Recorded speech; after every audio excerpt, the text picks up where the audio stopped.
If you have questions about digital photography, you've come to the right place. Welcome to Photofocus. Here's your host, Scott Bourne.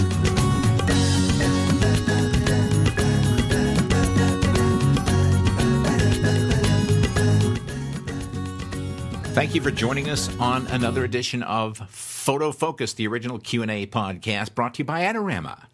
Much more than a camera store, go to adorama.com to find out what they got going on, because it's a lot. Today is a very special day on Photofocus because he's back by popular demand all the way from Oregon. It's Kevin Kubota. Hi, Kevin. Hey, Scott. And you know what? It's Oregon. I'm just joking.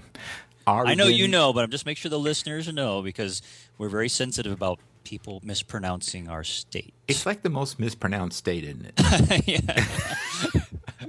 It's almost like we have an accent over here or something. Yeah, right. Oregon, yeah. Glad to have you on the show. Kevin has a new book, folks, The Lighting Notebook. I'm telling you right now, it's one of the... We get tons of lighting questions here at Photofocus because it's a hard thing for people who don't have experience to know how to deal with light, and it's obviously the most important thing in photography. Kevin, you've managed somehow to come up with what I call a workshop in a book. Basically, it's the most valuable resource I've seen on lighting in a long time. I want to congratulate you for it. Oh, thanks, Scott. I appreciate that. It was a really fun book to put together, and we've gotten tremendous feedback, and it's been up there in the top sellers on Amazon, so we're stoked on it, and it's been helping a lot of people, which is kind of my main goal anyway, and so thanks for bringing it up. Yeah, I also want to thank you for your contributions to our new book, Going Pro, which is not doing quite as well as your book, but it's still doing well. That's a sweet book, too. We appreciate your images and your advice that you put in that book. Okay, as is our custom here at Photofocus, we're going to toss the first question to our special guest. It comes from Peter Williams in Toronto, Ontario, Canada. And Peter says, what's the difference between a gold, a silver, and a white reflector? I feel like we should have Jeopardy music playing. Da, da, da. Well, let's see. Peter, the gold one's going to cost you a lot more just for the price of gold these days. I'll let you handle this one, Kevin. Yes. So, that's a good question. And reflectors, people sometimes think, oh, a reflector's a reflector. What's the difference? And really, it's just the color and the intensity of the light that it reflects. So if you want that California sunshine girl look, then a lot of people use a gold reflector because it'll pop a warm, really crisp light back onto your subject. And if you want something that's crisp but doesn't have that warmth, then the silver works really well. And if you want something that's a little softer and very neutral, reflecting back just the colors that it sees, either from the sun or whatever object is around you, then the white works really well. Yeah. And I personally tend to go more with white reflectors. And there's one other one in here that you didn't mention that some people forget to think of as a reflector, which is actually a diffusion. Mm-hmm. These discs, I'm assuming he's talking about discs, which are very common, the pop-up discs. And there's also a white diffusion disc, which you use to diffuse the sun or a light source. But I often use that as a reflector because it's nice and soft. It has a very natural reflected light feel. But that's kind of a personal thing. And that's really the basic difference between them. Yeah, I agree with your answers 100%. The only thing I'll add is that there are times when you want specularity. Mm-hmm. And if so, that's when I use the silver reflector. Yeah. It gives you a nice crispy little... Yeah, I mean, particularly, like, for instance, if I'm photographing somebody with dark skin, mm-hmm. I will often use a silver reflector because I want to pop a little extra something in there, a little zinger. Yeah, there you go. It's a great question, Peter. We appreciate you asking it. And here's how you can ask a question of the Photofocus team. Just send us an email to photofocus@me, M-E, that's Mary Edward, M-E.com.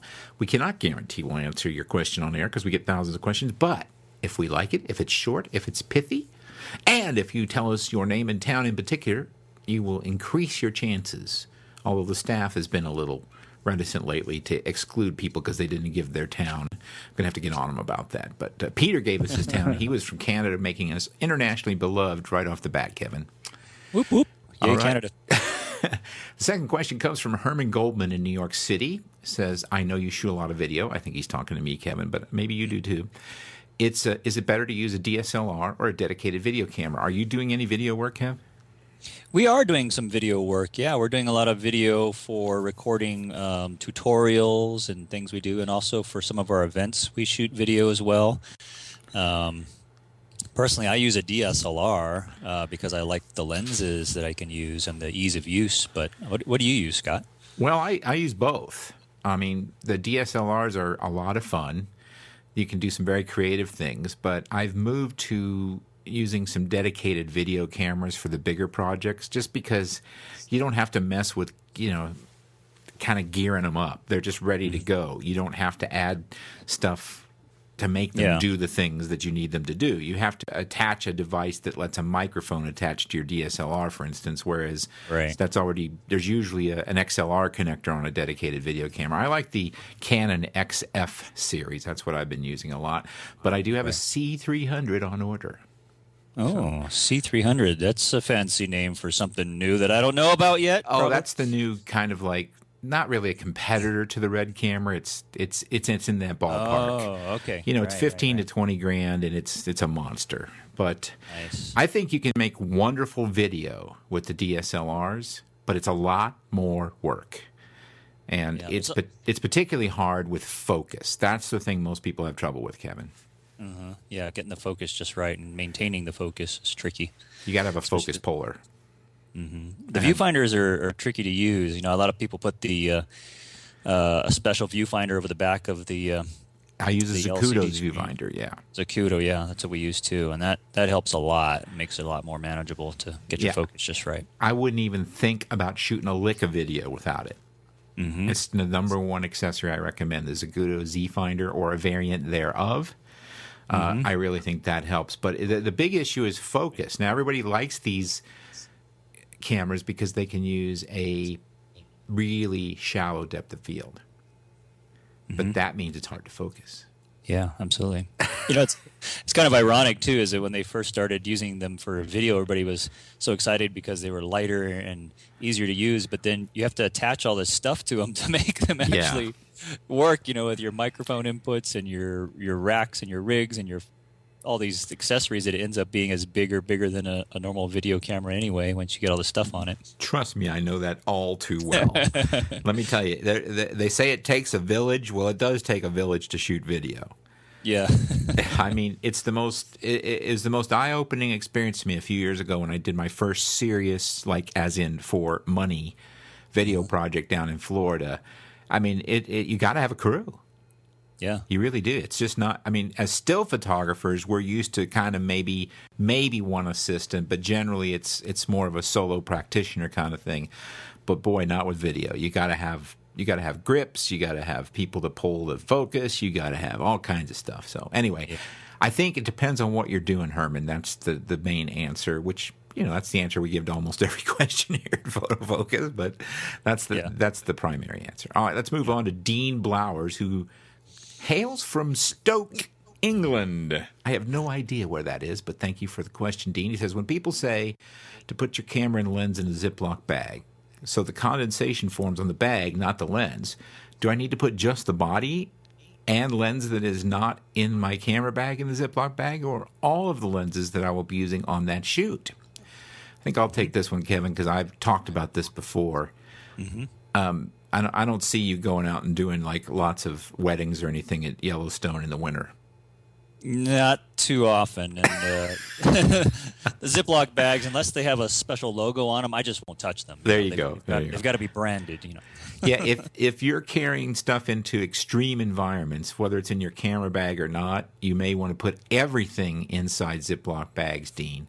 I try to not, if I'm going into extreme weather environments, I try not to take my camera bag. I use a vest, and then I only bring those things out into the field that I know that I'm going to use, and everything's in a Ziploc bag. That's the best way to do it. And what this does is this keeps the condensation on the bag, not the gear. Because if you get condensation on your gear, first of all, it's really hard to shoot when it's all fogged up. Yeah. Right. Second of all, it's not good for it, and it's the leading cause of mold inside lenses. And just a tip for you, if you're going to buy a used lens that's got mold in it, run, don't walk away, because it's bad. Can't be fixed. So my advice is put everything in the Ziploc bag. Rather be safe than sorry when you're going to go into cold weather extremes. And, of course, it's December, so, it's the time of year where, at least our part of the globe, Kevin, it's pretty cold. Yeah. So, Scott, when you're doing that with the bags, I'm assuming when you're ready to use it, you pull it out, and it's okay to just pull it right out into the cold air? Yeah. The bag? Yeah. The bigger problem is actually going the other way. Mm-hmm. When you go Right back from the cold back into the warm. Yeah, you right? go back into the hotel room. Mm-hmm. And then you just leave it sit for about an hour. And I actually have some special bags that I won't promote here because they cost a ridiculous amount of money, and I think they're overpriced. But that I use, and I have to do this a lot because I work a lot in the cold. Mm. It's not fun. Okay. Yeah. Another things to think about that you just don't often take into consideration. Yeah. Well, it's one of those things where you go through all this trouble. You trek on snowshoes. You freeze your what's off. You got to take 20 batteries because they only last 5 minutes each, and you make a great shot. Somebody sees it and goes, "Yeah, that's nice." Do you know what I went through to get that shot? They don't care. Yeah. They don't care at all. All right, before we take the next question, I want to thank my good friends at SmugMug. SmugMug has been a sponsor here a long time. They take good care of us. But before they were a sponsor, we started hosting video with them. In fact, all the Photofocus videos have been hosted there for a long time. It's the best video hosting solution I know of. But beyond that, it's a great place to sell your photographs. If you're a photographer and you want to post your pictures online and sell them, SmugMug Pro is the way to go. Check them out. You can click on the banner on the Photofocus homepage. It will take you right over there to SmugMug. And if you want, just go to smugmug.com. But we appreciate their support of the Photofocus show. Next question comes from somebody named Sarkar, Sarkar. First name, I won't even try to pronounce. Phonetics, please, people. How does one use the distance scale on a lens for photography and video? I have the EFS 15-85 Canon lens. It really doesn't matter. The answer is pretty much the same for all. Do you want to chime in here, Kevin? Yeah, sure. The distance scale is, you'll see the little lines, sometimes they're colored and they correspond, like on the older lenses, they used to be colored and they would correspond to an f-stop. So for a certain f-stop, you'll have a range of between the lines that will be in focus. So sometimes you could even focus without even looking through the lens if you knew the exact distance of your subject. But basically it tells you for this given f-stop you have a range of from here to here in feet or meters that will be in focus, and it obviously changes depending on if it's a small f-stop or a larger f-stop. So as far as using the distance scale, a lot of people, I would say most people don't really use them anymore because we rely on our autofocus and through the lens focusing, but they do have their purposes now and then, but I haven't used mine since I was learning about it back in school. I don't know about you, Scott. But do you use the distance scale still? Well, the distance scale for me has primarily been for establishing hyperfocal distance, and unfortunately, with most of the modern lenses, you can't do that anymore. Yeah. One of the things I like about people know that my favorite camera these days is the little Olympus EP3. Because the lenses have a legitimate focusing scale, and you can actually set hyperfocal distance on them. Same with the Leica and a couple other cameras. But in the video world, we use it for focus because critical focus. What you hear about the movies, they say the actor didn't hit his mark. Yep. That mark is something that somebody literally took a tape measure and took it to the sensor plane or the film plane, if it's a film camera, and marked it like this is exactly 17 feet 2 inches. And that's where the actor's supposed to stand because that's where the camera's pre-focused. So the distance scale, but most of the distance scales on the new lenses are frankly worthless. Yeah, they're not very accurate. So, Sarkar, I'm sorry to say that it's not going to do you much good. It's an approximation these days. It'll tell you about how far the subject is, but because the autofocus that's attached to any camera that will work with that 15-85 Canon lens is going to be so much better, you don't need to worry about it.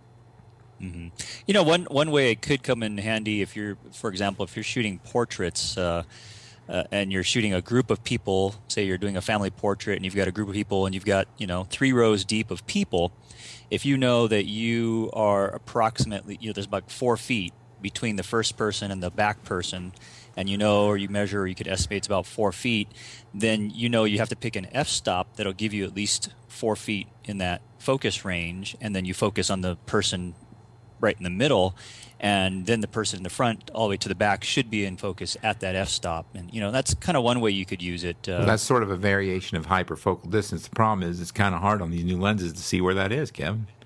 Yeah, I mean, you can't really tell exactly how many feet you have, but it'll give you, as long as you err on the side of giving yourself a little more room to work with, it can be helpful. And if you have a camera with a depth of field preview button, that will help you to visualize that. Yeah. And if you have that button and you don't know how to use it, let me give you a tip. We're going to piggyback on this one, Kevin. You want to squint your eyes a little bit. When you're looking through the viewfinder, it makes it a lot easier to see the depth of field preview button. So okay. Give that a try. And the other thing is some of the Canon cameras have an ability when you're in aperture priority mode to set a near to far focus point and adjust the depth of field to match. Okay. So there's all kinds of cool ways to do that, but generally the distance scale on the lens is the least effective these days. And I rue it. I rue the day. By the way, I don't know what that means to say I rue it, but I've heard the expression, I rue the day. It sounds very majestic. It sounds like you know what you're talking about. So that's good. Go okay, we'll keep moving. Jim Hoffman writes to photofocus@me.com and says, I'd love to know what you look out for when buying used gear and that sort of thing. I see great prices on eBay occasionally, but I'm a little leery of that considering how little recourse you have. Have you ever bought a used lens, Kevin? Yeah, Scott, I used to buy some used lenses, and I've bought some things on eBay before, and I fortunately haven't had any problems, but I do know some people that have. And I guess one of the biggest things, like mentioned in the question here, is you don't have a whole lot of recourse. Theoretically, you do, but in reality, it's a pain in the butt to have to send something back to someone or get them to make good on something that's not quite what you thought it was.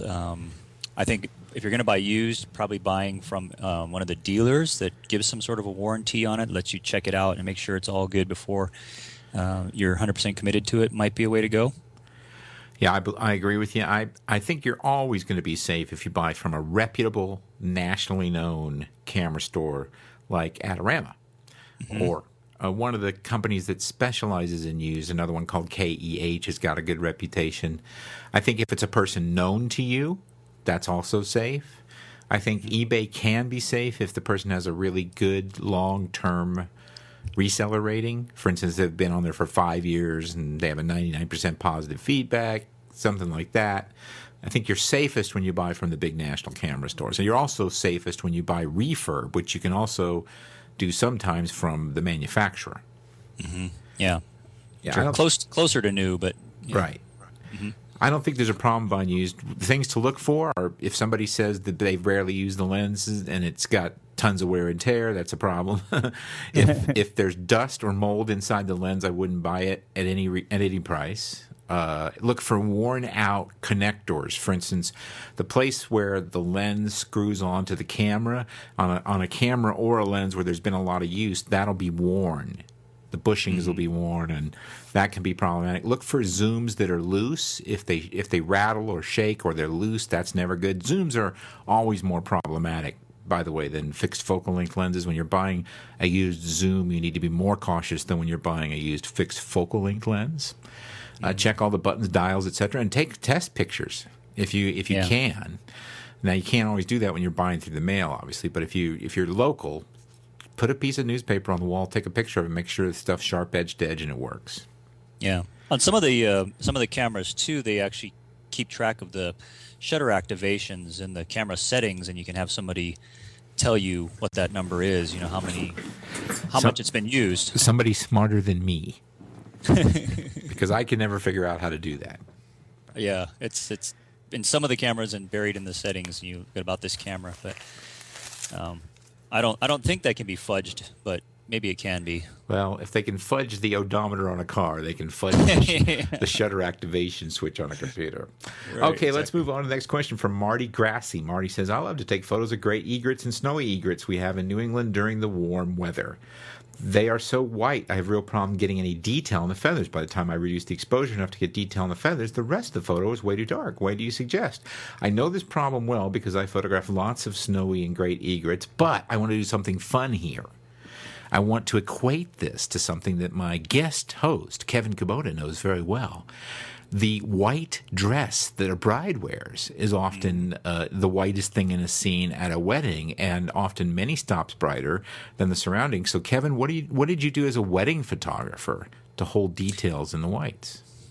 Well, it's really the same no matter if you're shooting egrets or wedding dresses or anything where you have an extreme contrast, and there's important detail in the white, and that's the thing. Sometimes the whites, if they're specular highlights or things that really aren't important to hold the detail, then you don't have to worry about it so much. But in this situation and in a wedding dress, you have to have the detail there. And there's a couple ways to do it, and one is to take an incident type of reading, which is old school for using a meter and taking a reading. So that's a meter reading that tells you how much light's falling on the scene, and it doesn't take any of the reflectivity into account, which means that everything should render pretty much the way it should be. But that's really not practical when you're photographing egrets that are hundreds of feet away or even a bride sometimes. So you could either spot meter. You can use a spot meter and place it on like the subject's face. Their skin tone is closer to medium, or you could actually put it on the white dress and then adjust your exposure so that you don't want it normal, but you want to actually compensate for that to open up the exposure a stop and a half. But if you got a good overall exposure, generally we try to expose so that we have the detail in the whites, and then the shadows are a little easier to open up, at least if you're shooting raw. I can get great detail from shadows that seem like they were a little too dark, but if the highlights are really blown, it's hard to get it all back and to get it look just right. So it is very important to expose those highlights just right. Like we always say on this show, photography is about compromise. You got to decide which is more important, the details and the shadows, and we're going to get to that in another question here later. But I agree with you, Kevin. The key is shooting raw. Mm-hmm. If you're in that situation, shoot raw. That gives you the most data to work with in post. Hold the detail in the white, let the shadows block up, and fix it in post. Yeah. It'll look a lot better with... I've always found if my shadows are a little underexposed and I open them up, it visually is a lot better looking than if you were overexposing your highlights and then you try to recover them because the color shifts and you're just never going to get it back just right, and it won't look good. So make sure those the highlights are where they need to be when you're capturing it. Yeah, 255, it falls off the cliff. Yeah, it's gone. It's just gone. It's like we said last show. I was talking about this. It's like when you shot slide film, it'd just be clear at that point. Mm-hmm. There'd be nothing there. Hey, I wanted to take just a second to mention a very special deal I have just for Photofocus listeners. It's from Animoto. Animoto.com. This is a very cool place to get online slideshows with your pictures. And we have a special they're running. They've never done this before. Their Plus product, Animoto Plus, is only $30 a year. Gives you a lot more options than you get with the free product. But if you click on the Animoto bug on the Photofocus page, then what can happen is you're going to get 3 months free. That's right. 3 months free. You're going to get 15 months for the price of 12. Click on that banner. It's on the Photofocus homepage. It's going to take you to a special page, and I believe the code is PHOTODEC. And what will happen is you'll pay for 12 months, and you'll get 15 of the new Plus service. Animo is a great way to make online slideshows. You can throw video in there, stills.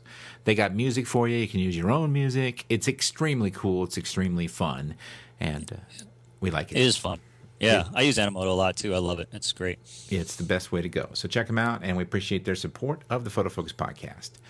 JC from Rockland, Ontario, Canada. We have a lot of Canadians today. On a fisheye lens, is the depth of field parallel to the camera or parallel to the curvature of the front of the lens element, i.e. is the focus area curved? Kevin, do you know the answer to this question? I'm gonna take a wild guess on this one, Scott. I'm not a technical guy. Well, sometimes I am, but uh, my thought on this is that the plane of focus is still going to be parallel to the film plane or your LCD, even though the curvature of the lens is curved, and it seems like you're going to have this curved plane of focus, but you really don't. I mean, at least what I've noticed with my lenses, even the ones that are widely curved in the front, that the focus plane, because of the way the lens is designed, it's designed that way to give you a flat plane of focus or a straight across plane of focus. It's not going to be curved. Otherwise, you'd have very odd looking images. And sometimes on these fisheyes and super wides, the edges will naturally be a little softer than the center if they're not a really super high quality lens. But I don't think that's exactly what he's talking about in this situation here. No, we're not talking about a rectilinear corrected lens. We're talking about just a standard plane of focus. And I agree with you, Kevin, but my answer would also be, who cares? And here's why. If you shoot a fisheye lens at wide open, everything's still in focus. Mm-hmm. I mean, if you've ever used one of these lenses, you know, like f4 is tons of depth of field. Mm-hmm. Yeah. It's because of the very nature of these lenses. I mean, I shoot them wide open all the time, and everything's in focus. Right. Yeah. There's so much, like the hyperfocal that we were talking about earlier on a fisheye. It's extreme. Yeah. It's like from 2 inches in front of you to infinity at f4. So I think this question is one of those I would literally say who cares to. But we answered it because it was fun. Yeah, it was a good question. He's thinking. Yes, and some scientists will send me a 42,000-word email, Kevin, telling me we got it wrong. Well, technically speaking, yes, Scott. Yes. On the third Thursday of the month, if you're wearing red, fish do not live in water. And their eyes are not this big. Yes, just FYI, folks. No matter what we say, someone will take the opposite position just because it's fun. Kevin Grishcott. I have no idea. What do you think? Kevin Grish? Got it. Is that it? Grishcott. Okay. Thank you, Kevin Grishcott, for writing in with your question. I had an occasion to shoot something that needed to be exactly level. I was using a Canon 7D on a Manfrotto tripod that had a bubble level. When I went to the camera's level function, I found that it didn't agree with the bubble level. So which would you trust? I went with the bubble. Well, I think this is a trick question, Kevin. Mm-hmm. And here's why. The tripod may indeed be level at the point that the tripod's sitting, but the camera's going to be higher than the tripod. Mm-hmm. So just because the tripod is level doesn't mean the camera will be level. Yeah. Those of us who are old enough remember what that laugh is from. Everybody else is going, what are they doing? So here's the thing. Is the tripod, okay, so there's like all kinds of bubble levels we could be talking about here. Are we talking about one on the tripod itself, on the ball head that sits on the tripod, or on the camera? Because I have been in situations where those are all different. Mm-hmm. You know, you can have the tripod show level, but the ball head not. But ultimately, I will just say this. I trust the camera's levels the least because they're electronic. Mm. That was a really long answer. Do you have an opinion, So did Kevin? you do the? Well, I agree with you. I was going to say go with whatever bubble is closest to the film plane because Right. I was thinking the same thing. If it's on the tripod and then you've got a head and maybe your quick release is not on tight and it's kind of tilting a little bit in the, depending what kind of equipment you got, you could have a little bit of flex between the tripod and by the time it hits the camera, just enough to throw off the level again. So it would be hard to say. So I would go if you had a level that was on the actual top of the pan head or the ball head, that would probably be the most accurate. But I've also found some of the levels, the bubbles, where it's just a little bubble in a tiny circle, they're not really that precise. It's hard to tell exactly, and you could be off by half a degree, and by the time that line carries up to the camera, if it's on a long ball head or something, that half a degree or 1 degree could turn into even more at the camera. So number one, making sure you have a good bubble level, and if it's closer to the base of the camera, then it would be more accurate. There you go. We're in agreement. Okay. Next question is kind of long. I might skip through parts of it, but Larry Galper from Fargo, North Dakota said, I'd like to grab some shots of people begging on the street. Occasionally I do drop some money in their buckets, and I'd like to take their photo for my blog and insert into print articles I write for publication. I'm hesitant to ask them because I feel anything verbal would be useless in terms of a release. Or would it? I realize you're not a lawyer, thank God.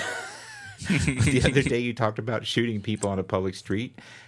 And if one didn't use it in an advertisement, would it be okay? Well, that's a paraphrasing of what I said, but certainly in a commercial publication not sold to an agency as an ad. Is this okay without any written or verbal permission because it's a public street? I just got to start this the way I start all these questions, Larry. I am not a lawyer. I can't give you legal advice. If you need legal advice, you should hire a lawyer. I'll tell you what I would do. I would take the picture. If it's supposed to be photojournalistic, I wouldn't ask. I would throw a buck in there because that's just fair. And I would never try to use the picture in an advertisement or for anything other than art or editorial use without a release, period.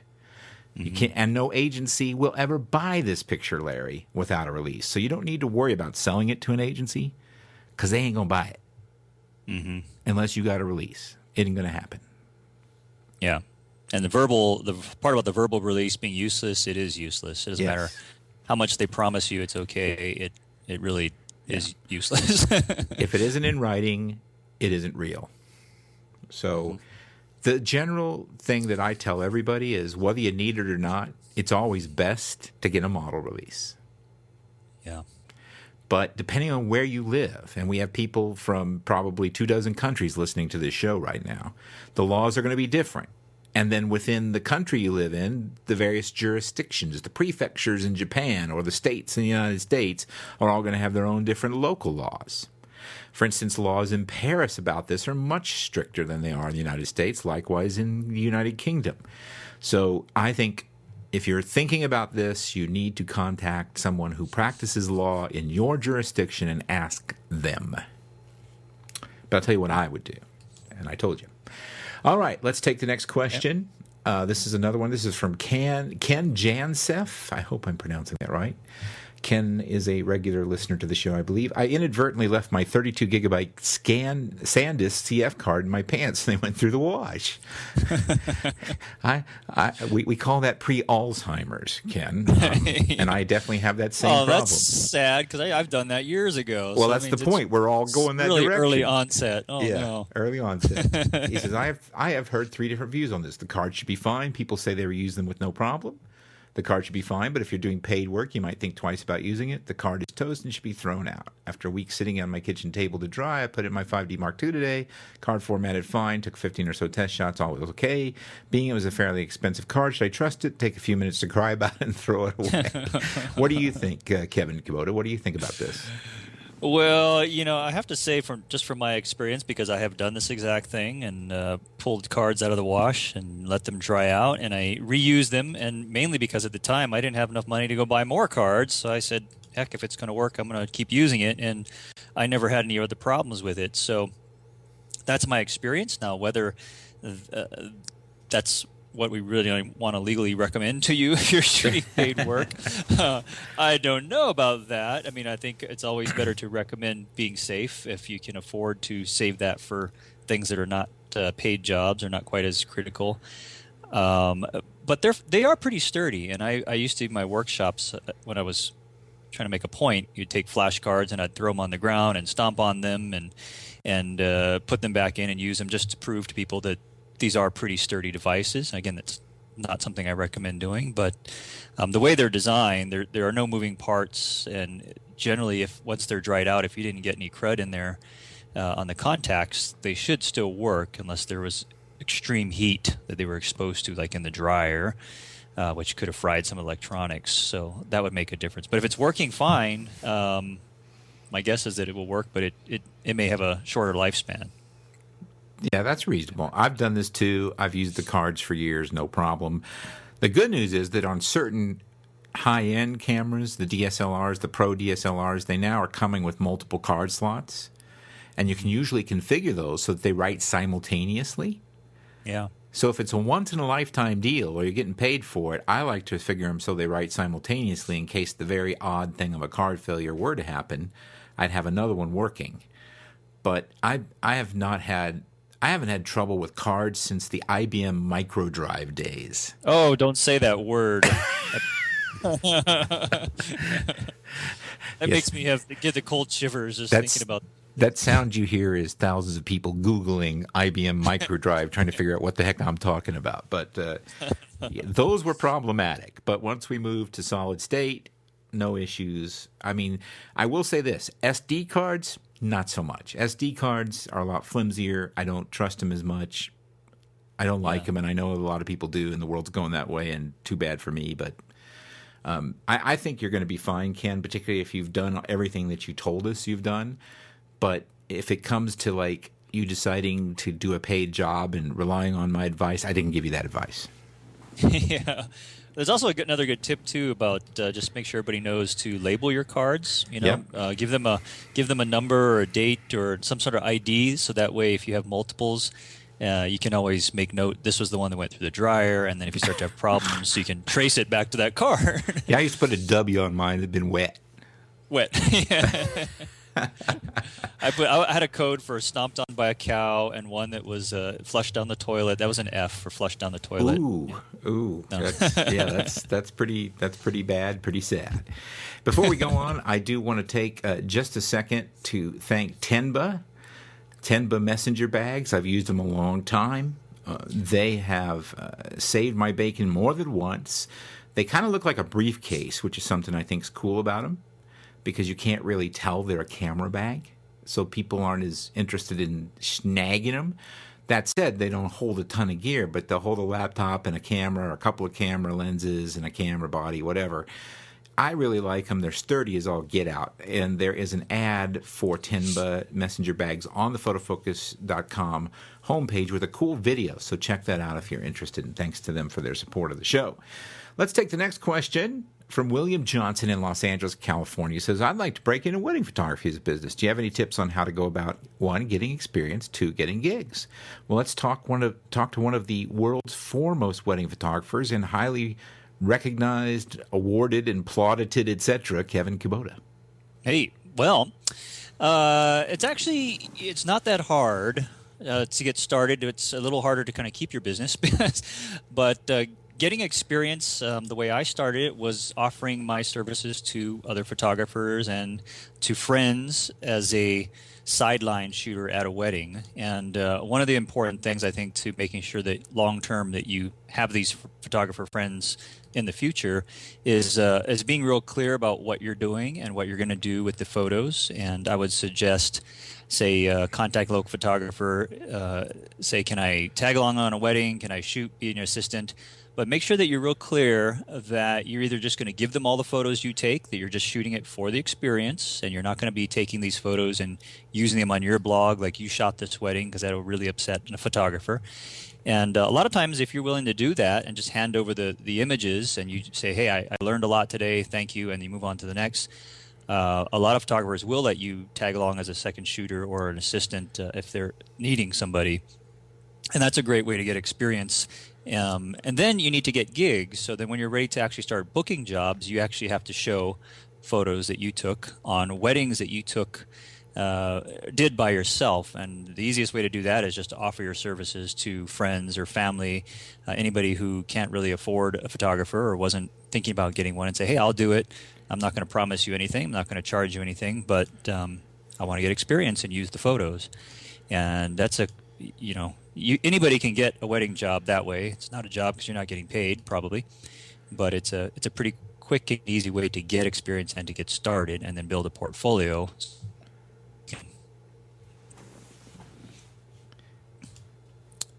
That's about all I have about that. Oh, okay. I thought we lost you there for a second, Kevin. Sorry. Is that there?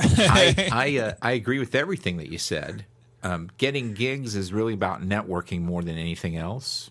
One way to do that is to connect with all the other wedding vendors, cake makers, dressmakers, DJs, limousine companies, et cetera, et cetera, et cetera. Let them know what you're doing. The main thing I want to highlight about what Kevin said is be absolutely brutally upfront and honest about this second shooter arrangement. Make sure everybody's on the same page. Preferably get it in writing. Some people will let you second shoot, but only if you give up your copyrights, for instance. And you may need to do that your first couple of times out. I mean, whatever it takes to get the experience. But the last thing I want to suggest to you is that you try your first wedding ever, on somebody who's relying on you. Because no matter what disclaimers you give them, they're going to be disappointed and hate you for life if you don't get it done right. Because that's their special day. So do a couple of second shoots first before you try doing this on your own. Yeah, very important. And you owe it to the client or the pretend client, because this is a very special day for them, and you don't want to get their hopes up because it's a once in a lifetime thing. So I think that deserves some respect from photographers. Or in the case of one of my brides, a 5 in a lifetime thing. But who's counting? Once in a lifetime for now, anyway. We gave her a discount otherwise. for the 3rd, 4th, and 5th wedding. By the way, we should have packages these days. Buy 5 wedding packages at once and get a discount on them all. Yeah, probably not a good idea to advertise that to the bride when you first start, though. By the way, if you get married a second time with us, it's 10% off. Okay. Yeah. Let's take a question here from Mary Ellis in Philadelphia, Pennsylvania, and it's sort of apropos of what we discussed earlier. If you have to choose between holding detail in the highlights or the shadows, how do you decide, Kevin Kubota? Well, we did definitely talk about that earlier, and I would hold the highlight detail would be the most important to me, presuming, of course, that really is the most important part of your subject. And we also talked about, too, that maybe you're photographing a black bear in the woods, and there happens to be a white bird sitting up on her shoulder, but really the black bear is the most important thing. Then, yeah, you want to make sure that bear is absolutely perfectly exposed, and then the bird may or may not work into the scene. But again, if it's that rare egret or whatever it is sitting on the black bear, and that's the focus, then you want to make sure that the bird is exposed properly. So that's the first thing, is deciding what's the most important part of this photo, and then I would try to, if I had to choose, go for the highlights. Very simply put, what's the most important thing in the photograph? If it's bright, hold the highlights. If it's dark, hold the shadows. Mm-hmm. That's it. Yeah. Again, it's always, always, always compromise. Although, like 100 years from now, it won't. You'll just sort of like look through your Ray-Bans, and you'll have 72 hours of 5K video to choose from for everything you just saw. Yeah. And 18 f-stops or more, right, of information there. Right, and everything will be focused. Mm-hmm. Mark Thomas from Vancouver, British Columbia, wrote to photofocus@me.com, said, can you briefly describe your image backup archive workflow? I want to make sure I don't lose any valuable images to a blown hard drive. I will briefly describe mine and then ask Kevin to do the same. First of all, I don't think an image is real until it's in at least 2 places, and preferably 3. So what I do is I do shoot dual format cameras a lot of the time, so I have 2 cards taking the same picture, so I have a backup already. I get back to my office, I immediately offload them into Aperture, which is stored on a big RAID array for me. I won't bother with the brand name because this changes from time to time, and I'm probably moving things to Thunderbolt because it's even faster. After I do that, I immediately, on a separate RAID device, well, I will tell you, it's Weebie Tech, that's what I use right now, I make a copy of what Aperture calls a vault, and if you use Lightroom, just your catalog, it's the backup photos. I immediately pull the disk drive out of the enclosure, I put it in a plastic static-free box, and I take it home. That way I have a copy at home and a copy at my office, because it really doesn't do any good to have all your backups at one location if that place burns down. And then the last thing we do in our workflow at night, I have an automated system because I bought this big, huge server farm in the 90s that uses tape drives, believe it or not. We auto back up to our own version of the cloud every night. So I have a cloud version, a drive version at home, a drive version in the office, and then, and only then, I erase the compact flash cards. That's it for me. How about you, Kevin? Yeah, mine's similar, minus the server farm from the 70s. It was the 90s, actually. Yeah. But we do similar.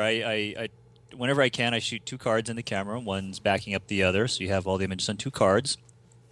Throw them onto a RAID drive as my main working drive, and the RAID drive backs up to a second RAID drive.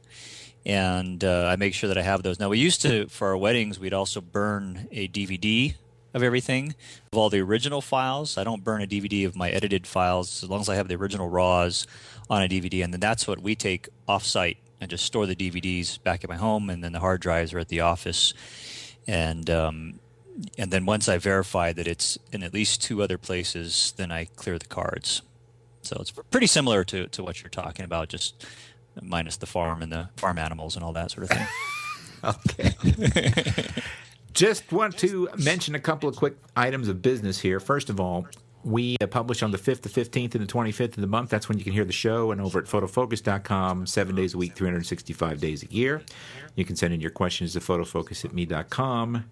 We're going to have some changes in the show. We're going to start using a different service. Now, we're going to test that, and we may end up with a different feed. So do pay attention to the photofocus.com homepage if all of a sudden we drop out of your iTunes or whatever podcatcher you listen to, because we're gonna experiment with a change that makes it easier for us to get a higher quality version of the show, because no matter what we do, we seem to have trouble in our current configuration. So just look out for that.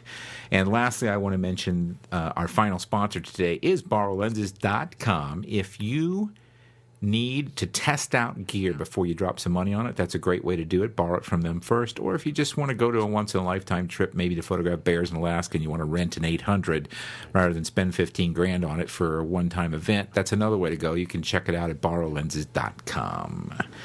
All right, we have two questions left, Mr. Kubota. Sally Sorley from Paris, France says, is it okay to crop an image to something other than a standard size? All the frames I see in stores are 5x7, 8x10, but sometimes I like to shoot odd dimensions. I'm an odd shooter too, Sally. I shoot whatever the heck I want and then let them build a frame for it. What does Kevin do?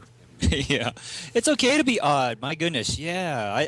I say do something different. It's great I love to crop square. I love to do panoramics, and you don't have to buy the frames from the stores. A lot of the labs nowadays will do canvas wraps, and they'll sometimes make them in whatever proportions you want. Just whatever you frame your photo as, and whatever you deliver, they'll make the canvas wrap custom size. They may be a little bit more expensive, but you need to stand out. And I think if you're seeing the image a different way, then by all means, show it that way. You can get custom frames done. I used to get frames, pre-made frames, just simple black aluminum, like museum type frames from a frame distributor, and they would make it in whatever size as long as I bought a small quantity of them, and then I would use that to do full frame, like 13 by 19 full frame prints. And those are not very much more expensive, but you just need to kind of think ahead to get them. But yeah, definitely do something different. Everybody does 5x7, 8x10. Why not do something different? Yeah, I've talked about this before. I like to buy a standard frame that's bigger than the image by quite a bit, so that I can pay for a custom mat, which is not that expensive. Yeah, just float it inside the frame, right? And float it inside the frame. So you buy a standard frame for $40, custom mat for $20, instead of a custom frame for $400. Yeah, yeah. So the answer, Sally, is make it any dadgum size you want. Be a little odd. Be a little odd. All right, time for one more question here on the Photofocus podcast. It comes from Luke Hansen in London, United Kingdom. How do you sort out your keepers when you come back from a photo shoot? Are there images you just discard out of hand, or do you rate each image and then continually cull them until you find the ones you like? Workflow questions are the hardest to answer because there's no right or wrong answer, Kevin, but let's hear how you do it.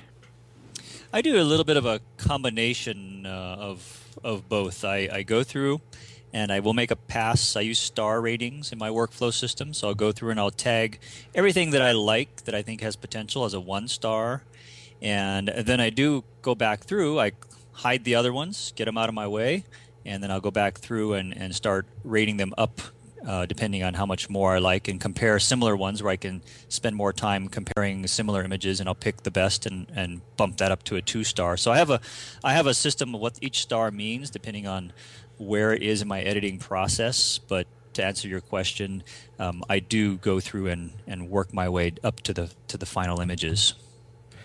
Well, and you use Lightroom, right, Kevin? Yeah. Mm-hmm. Yeah. So I use Aperture, and what I do is I hit the 9 key for anything I know I'm not going to want. Now, this doesn't delete the image. This just takes it out of my view. And it unclutters the screen. Mm-hmm. Then I hit 3 or 4 or 5 stars, depending on what I think of what's left. I go through them again. I usually start nining the 3 stars and nining the 4 stars, so I get nothing but 5 stars, and that's it. The main thing to do is to clear the field, is my advice. So try to get things out of your view that you know you don't want. I'm not a big proponent of deleting things unless they're just clearly out of focus, or black frame, black night, black subject. For instance, you just hit the button pointing at the ground. Unless it's a major mistake, I'm not a big fan of deleting it, because you never know later if it could be worth something. Just ask the guy that has that picture of Monica Lewinsky kissing President Clinton. That was sitting on a hard drive somewhere, and it dawned on him, I better go look for that. I'm not making a political statement here one way or the other. I'm just pointing out from the photographic point of view that became a fairly valuable photograph. So I'm not a big deleter. I am a big hider. Hide it from view. I'm kind of a pack rat that way too. I don't delete anything unless it's absolutely unusable for anything. Yeah. Well, I mean, come on. Hard disk space has become cheap enough. Cheaper than water. Perrier costs more. It does. It costs more. And you can't store very many pictures in a bottle of Perrier either, can you? 2. I can only get 2 in. 2. Yeah, at best. Well, hey, it's been fun having you on the show again, Kevin. Everybody loves it when you're on. And where can I send people to find you when you're not hanging out with us here on Photofocus? Well, personally, you can find me on kevinkubotablog.com. And, of course, our website with all of our goodies and books and software and all that is KubotaImageTools.com. Super cool. And you can find me on Twitter at Scott Bourne, all one word. That's it. That's all the time we have for this edition of Photofocus. We will be back on Christmas Day, the 25th. We're here on the 5th, the 15th, and the 25th of every month. So until then, remember what I always say, go out there and make pictures. Don't just take pictures. We'll see you on the next Photofocus.